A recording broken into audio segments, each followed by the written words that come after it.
नमस्कार। खबरों की खबर में आप सभी का स्वागत है। आपके साथ मैं हूं खुशबू।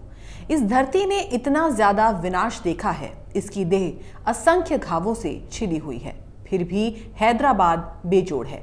हैदराबाद के बारे में ये लाइनें राघवेंद्र आलमपुरी की हैं। आप इसमें हैदराबाद की जगह औरंगाबाद को रख सकते हैं, बाकी सब कुछ एक जैसा है। हैदराबाद और औरंगाबाद में कई चीजें समान हैं। दोनों शहर अपने बहुरंगी सांस्कृतिक लोकाचार के लिए जाने जाते हैं। एक वक्त में औरंगाबाद दक्कन में सत्ता का केंद्र था। ये कई साम्राज्यों की राजधानी रह चुका है। जब निजाम ने अपने शासन की नींव रखी तो औरंगाबाद को काफी अहमियत मिली। हालांकि निजाम की राजधानी तो हैदराबाद ही थी, लेकिन औरंगाबाद का सम्मान उप राजधानी के तौर पर बरकरार रहा। चूंकि निजाम के शासन में ये उनके राज्य की सरहद पर मौजूद सबसे बड़ा और अहम शहर था, इसलिए इसका दर्जा भी खास था। लेकिन आज हैदराबाद और औरंगाबाद दोनों एक बार फिर सुर्खियों में हैं। हैदराबाद का नाम भाग्यनगर और औरंगाबाद का नाम संभाजी नगर करने की मांग की जा रही है। औरंगाबाद सिटी और औरंगाबाद जिले का नया नाम रखने पर बहस जब तब उठ खड़ी होती है। हाल में औरंगाबाद शहर में लव औरंगाबाद और सुपर संभाजी नगर लिखे साइन बोर्ड जगह जगह देखने को मिले। इसने शहर के नाम को लेकर होने वाले विवाद को एक बार फिर हवा दे दी और इसमें कई राजनीतिक पार्टियां कूद पड़ी। भारतीय जनता पार्टी का कहना है कि शिवसेना कई सालों से औरंगाबाद का नाम बदलने की मांग करती रही है। राज्य में अब शिवसेना सत्ता में है, लिहाजा उसे अब इस शहर का नाम संभाजी नगर कर ये मांग पूरी करनी चाहिए। दूसरी ओर कांग्रेस ने यह साफ कर दिया है कि वो शहर का नया नाम रखने के किसी भी कदम का पुरजोर विरोध करेगी। इस मामले पर गठबंधन सरकार चला रही कांग्रेस और शिवसेना में मतभेद है। मुख्यमंत्री उद्धव ठाकरे ने कहा है कि गठबंधन सरकार धर्मनिरपेक्षता के एजेंडे पर काम कर रही है और मुगल बादशाह औरंगजेब इस खांचे में फिट नहीं बैठते, वो धर्मनिरपेक्ष नहीं थे। ठाकरे ने अपने हाल के बयानों में लगातार औरंगाबाद को संभाजी नगर कहा है, जिससे कांग्रेस पार्टी को आपत्ति है। कांग्रेस पार्टी का कहना है कि ये मुद्दा गठबंधन सरकार के लिए प्राथमिकता का नहीं है, इस पर चर्चा की जा सकती है, लेकिन कांग्रेस पार्टी नाम बदलने की राजनीति के खिलाफ है, जिससे समाज में दरार पैदा होने की संभावना है। हालांकि कांग्रेस पार्टी ने यह भी स्पष्ट किया है कि उन्हें संभाजी महाराज से कोई आपत्ति नहीं है। महाराष्ट्र नवनिर्माण सेना ने औरंगाबाद का नाम बदलने के लिए चल रहे अभियानों का समर्थन किया है। शिवसेना ने अपने मुखपत्र सामना में भी इसे लेकर अपना रुख साफ किया है। सामना के संपादकीय में लिखा है, बाला साहब ठाकरे ने औरंगाबाद का नाम संभाजी नगर कर दिया था और लोगों ने इसे स्वीकार कर लिया था, लेकिन औरंगाबाद अक्सर स्थानीय राजनीति की वजह से सुर्खियों में रहा है। अगर हम शहरी चुनाव क्षेत्र को देखें तो ये साफ हो जाता है कि क्यों राजनीतिक पार्टियां इसे इतनी अहमियत दे रही हैं, क्यों बार बार इस शहर के नाम का मुद्दा सामने आ जाता है। दरअसल औरंगाबाद में सबसे ज्यादा हिंदुओं की आबादी है, लेकिन मुस्लिम आबादी भी कम नहीं है। शायद यही वजह है कि राजनीतिक मकसद से इसका नाम बदलने का मुद्दा जोर शोर से उछाला जाता रहा है। आमतौर पर औरंगाबाद का ज्ञात इतिहास सिर्फ यादव वंश तक ही सीमित रहा है, लेकिन यहाँ सातवाहन काल के समय के भी प्रमाण है। कन्हेरी की गुफाओं में जो अभिलेख हैं, उनमें सातवाहनों ने औरंगाबाद का उल्लेख राजत दाग के तौर पर किया है। ये गुफाएं औरंगाबाद यूनिवर्सिटी यानी कि डॉक्टर बाबा साहेब अंबेडकर मराठवाड़ा यूनिवर्सिटी औरंगाबाद में है। दरअसल एक व्यापार मार्ग पर बसा अहम केंद्र था। ये व्यापारिक रूट उज्जैन, महिष्मती, बुरहानपुर, अजंता, भोकारदन, राजत दाग, प्रतिष्ठान, टेर से होकर गुजरता था। यादव वंश के शासन के दौरान देवगिरी यानी कि दौलताबाद एक प्रमुख जगह बन गई थी। बाद में अलाउद्दीन खिलजी ने दौलताबाद के किले पर अपना आधिपत्य जमा लिया था। 1327 में मोहम्मद बिन तुगलक ने यह फरमान जारी किया, राजधानी दिल्ली को दौलताबाद ले जाया जाए। बड़ी तादाद में लोग इधर से उधर हुए, लेकिन 1334 में उसका मन बदल गया और उसने दिल्ली को ही राजधानी रखने का फैसला किया। 1499 में दौलताबाद अहमदनगर की निजाम शाही के नियंत्रण में आ गया। अगले 137 साल दौलताबाद निजाम के ही कब्जे में रहा। चूंकि मोहम्मद बिन तुगलक अपनी राजधानी को दिल्ली से दौलताबाद ले जाना चाहते थे, इसलिए उन्होंने रास्ते में कई जगहों पर सराय, कुएं और मस्जिदें बनवाई। ऐसी ही एक जगह थी औरंगाबाद। तुगलक ने औरंगाबाद में एक जगह पर एक मस्जिद, कुआं और सराय बनवाई थी। आज उस जगह को जूना बाजार कहा जाता है। पहले इसे जौना बाजार कहा जाता था, क्योंकि मोहम्मद बिन तुगलक का एक नाम जौना खान भी था। यही जौना बाजार अब जूना बाजार हो गया है। मलिक अंबर अहमदनगर के निजाम के प्रधानमंत्री और सेनापति थे। उन्होंने चिकल ठाणा की लड़ाई में मुगलों को हराया था। मलिक अंबर को ये जगह काफी पसंद थी। उन्होंने यहाँ खड़की गांव को विकसित करने का फैसला किया और इस पर औरंगाबाद शहर की पहली नींव पड़ी। मलिक अंबर ने यहाँ सड़कें, पुल और जलापूर्ति के लिए नहरें बनवाई। उन्होंने नौखंडा जैसे महल भी बनवाए। उन्होंने पुर्तगालियों के लिए एक गिरजाघर भी बनवाया। दरअसल मलिक अंबर जंजीरा में अपने प्रशासनिक काम के दौरान पुर्तगालियों के संपर्क में आए थे। मुगल बादशाह जहांगीर ने खड़की पर 1616 में हमला किया और शहर को तहस नहस कर दिया। बादशाह की फौजों ने इतनी तबाही मचाई कि इस शहर को होश में आने में कई दशक लग गए। मलिक अंबर ने इसे फिर से खड़ा करने की कोशिश की, लेकिन 1626 में उनका निधन हो गया। कुछ सालों के बाद मलिक अंबर के बेटे फतेह खान कुछ वक्त के लिए खड़की आए। उन्होंने इस शहर का नया नाम रखा, फतेहनगर। लेकिन मुगल बादशाह शाहजहां ने 1636 में औरंगजेब को दक्कन का सूबेदार बना दिया।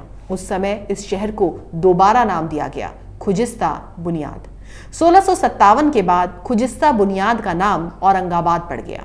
मुगल इतिहास में औरंगाबाद भी लाहौर, दिल्ली और बुरहानपुर जितना ही महत्वपूर्ण है। शुरू में कुछ समय तक औरंगजेब दौलताबाद में रहे, लेकिन बाद में वो खुजिस्ता बुनियाद चले गए। उन्हें ये जगह पसंद आ गई, इसलिए वहां रहने के लिए बड़ी तादाद में कॉलोनियां बसाई गई। शहर में बावनपुरा बसाए गए। इसकी किलेबंदी की गई। बाद में इसे दक्कन की राजधानी बनने का गौरव हासिल हुआ। मलिक अंबर की तरह ही औरंगजेब ने भी 11 नहरें बनवाई। कई यात्रियों ने इस शहर की सुंदरता का वर्णन किया है। औरंगाबाद का वर्णन एक ऐसे शहर के तौर पर किया गया है जहां की हवा खुशबू से भरी है, जहां का पानी अमृत जैसा है। औरंगजेब 1681 में यहाँ आए और फिर उन्होंने कभी भी दक्कन को नहीं छोड़ा। बादशाह औरंगजेब ने यहाँ खुलताबाद में अपने लिए एक सादा सा मकबरा बनाने और उसके ऊपर तुलसी का पौधा लगाने के लिए कहा था। औरंगजेब की मृत्यु के बाद मुगल शासन दक्कन में फिर कभी पहले जैसा ताकतवर नहीं बन सका। यहाँ सूबेदार बनकर आए निजाम आसफ जा अव्वल ने मुगलों के खिलाफ बगावत कर दी और अपना शासन स्थापित कर लिया, लेकिन उनके भी राज्य की राजधानी औरंगाबाद ही रही। तीसरे निजाम ने 1761 में हैदराबाद में अपनी राजधानी स्थापित की। तब तक औरंगाबाद कई बादशाहों की राजधानी बनी रही थी। हैदराबाद भले ही नई राजधानी बन गई हो, लेकिन औरंगाबाद को उपराजधानी का सम्मान मिलता रहा।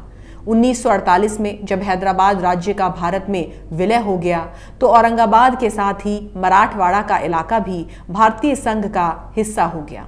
1988 में औरंगाबाद नगर पालिका के चुनाव में शिवसेना को 27 सीटों पर जीत हासिल हुई थी।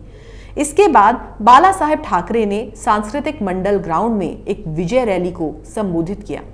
इसी रैली में उन्होंने ऐलान किया कि औरंगाबाद का नाम संभाजी नगर रखा जाएगा। इसके बाद शिवसेना कार्यकर्ता आज भी औरंगाबाद को संभाजी नगर ही कहते हैं। शिवसेना के मुखपत्र में भी इसे संभाजी नगर ही लिखा जाता है। हर बार नगर पालिका चुनाव में औरंगाबाद का नाम बदलने का मामला उठता है और ये चुनावी मुद्दा बन जाता है। दरअसल 1995 में औरंगाबाद नगर पालिका की एक बैठक में औरंगाबाद को संभाजी नगर करने का प्रस्ताव पारित किया गया था। इसके बाद इसे राज्य सरकार के पास भेजा गया। 1995 में महाराष्ट्र में शिवसेना बीजेपी गठबंधन की सरकार थी। उस वक्त पूर्व सांसद चंद्रकांत खैरे औरंगाबाद के अभिभावक मंत्री थे। विधानसभा के पूर्व स्पीकर हरिभाऊ बागड़े जालना जिले के अभिभावक मंत्री थे। उन्होंने कैबिनेट की बैठक में औरंगाबाद का नया नाम रखने का प्रस्ताव रखा था, जिसे मंजूर कर लिया गया। चंद्रकांत खैरे ने एक बार कहा था, जब 1995 में शिवसेना बीजेपी गठबंधन की सरकार थी तो औरंगाबाद का नाम संभाजीनगर करने के प्रस्ताव को कैबिनेट ने मंजूर कर लिया था। हमने इसका नाम संभाजीनगर कर दिया था, लेकिन किसी ने कोर्ट में अपील कर दी। हाई कोर्ट ने हमारे पक्ष में फैसला दिया, सुप्रीम कोर्ट ने भी हमारे पक्ष में ही फैसला दिया, लेकिन इस बीच हमारा गठबंधन चुनाव हार गया और औरंगाबाद को संभाजीनगर करने का मामला लटक गया। खैरे से जब ये पूछा गया कि औरंगाबाद शहर का नाम संभाजीनगर क्यों रखा जाए, तो उन्होंने कहा कि इसका नाम औरंगजेब जैसे तानाशाह शासक के तौर पर नहीं रखा जाना चाहिए।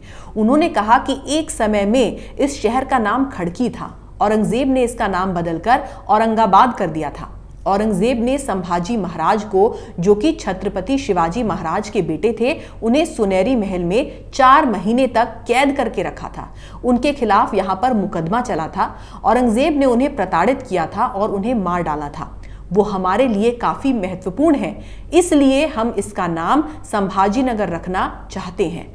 1996 में शिवसेना बीजेपी कैबिनेट ने संभाजीनगर नाम को मंजूरी दे दी थी, लेकिन तब औरंगाबाद नगरपालिका के पार्षद मुश्ताक अहमद ने अदालतों में इस फैसले को चुनौती दी थी।